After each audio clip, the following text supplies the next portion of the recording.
The Tufts University student from Turkey arrested earlier this week continues to draw pushback from a growing number of elected officials. Thanks for joining us on this Friday. I'm Priscilla Casper. And I'm Glenn Jones. Today, an ACLU lawsuit seeks to get the student released, arguing she's committed no crime. NBC 10's Oscar Margain joins us live from Harvard University, where, Oscar, we've learned a member of that community is also detained. That's right, Glenn. We're talking about a Russian researcher who had been working here at Harvard for the last 2 years. The university tells us they're monitoring the situation. This as hundreds of others have their visa revoked across the country.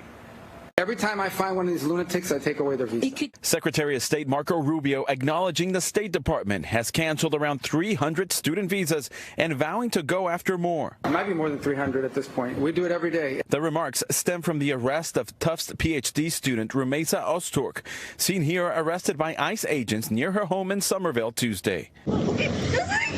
What is the basis for taking that Tufts student without any notice? Senator Ed Markey and 27 other members of Congress sending this letter to the Trump administration demanding an explanation. My heart just dropped. Najiba Akbar was Ozturk's chaplain and friend at Tufts, feeling a great sense of unease. It could be any one of us.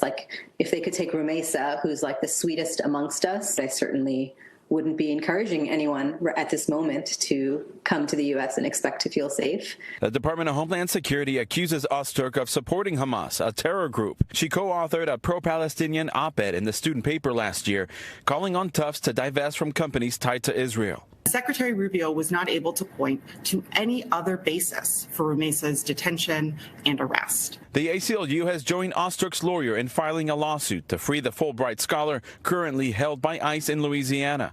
Those in academia beyond Tufts alarmed by what they perceive as a pattern. Everybody around is really affected. It's very hard to focus and do our work. Harvard's Dr. Leon Peshkin is worried for his fellow researcher Ksenia Petrova of Russia, also with a revoked visa and held by ICE in Louisiana after she was detained at Logan Airport last month for allegedly not declaring frog embryo samples. I'm extremely concerned she would go straight to prison. Her protests against invasion of Ukraine are a criminal offense in Russia. Now, the professor also added that she is in constant communication calls every day and says that she just wants to make sure she is still alive, telling all her friends and colleagues here, and at the same time yearns to come back to work. Now, this is just the latest in a series of battles that we've been noticing here mounting in federal court as more hearings get scheduled in the next several months. Reporting live in Cambridge, Oscar Margain, NBC 10 Boston.